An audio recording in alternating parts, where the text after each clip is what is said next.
जय महाराष्ट्र. मित्रांनो, कसे आहात? शुभ सकाळ. आता मी पापडी इथे आहे. खूपच छान पापडी. आज आपले सगळं मुस्लिम बांधवांना ईदच्या त्यांना खूप खूप शुभेच्छा देतो. माझ्या परिवाराकडून खूप खूप शुभेच्छा. बाकी कसे आहात सगळेजण? मी आत्ताच निघालो आहे, त्यामुळे कसं आत्ताच व्हिडिओ केलेलं बरं. नंतर कसं आपल्या कामाला लागल्यावर कसं वेळ भेटते की नाही भेटते, अनेक डोक्यामध्ये विचार येतात. मी पण तुमच्यासारखं सामान्य माणूस आहे, म्हणून त्यामुळे कसं सामान्य माणसाला अनेक अडचण असतात, प्रश्न असतात, त्यामुळे त्याला स्ट्रगल करावा लागतो.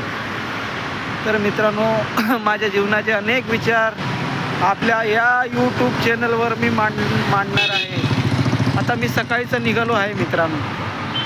तर आज दिवसभराचा पहिला ब्लॉग आपल्याकडे इथे आहे. पापडी हा परिसर तुम्हाला मी दाखवत आहे. खूपच छान. अशा शहरांमध्ये लोक स्वप्न पाहतात. वसईसारख्या शहरामध्ये राहण्यासाठी लोक स्वप्न पाहतात. खूपच छान. इथले रस्ते खूपच छान. मित्रांनो, बाजूला पापडीचा तलाव आहे. मित्रांनो, खूपच छान. बाजूला रामेश्वर महादेवाचं मंदिर आहे. आणि तुम्हाला जर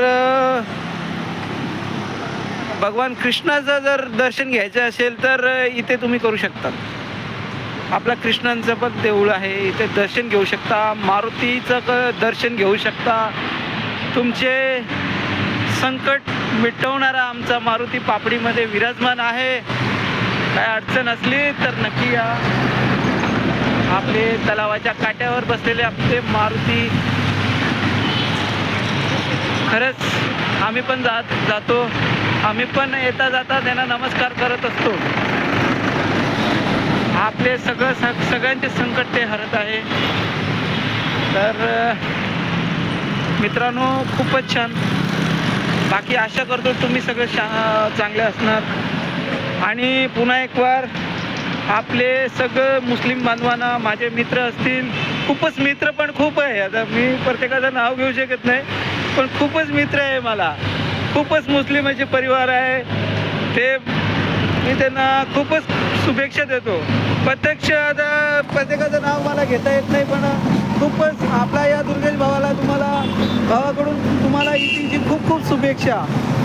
आणि खूपच तुमचं ह्या वर्ष आनंदाचा, सुखाचा, आरोग्याचा जावं हीच ईश्वरचरणी मी प्रार्थना करतो. हा ब्लॉग इथेच मी थांबवतो. नेक्स्ट ब्लॉगमध्ये भेटू. जय हिंद.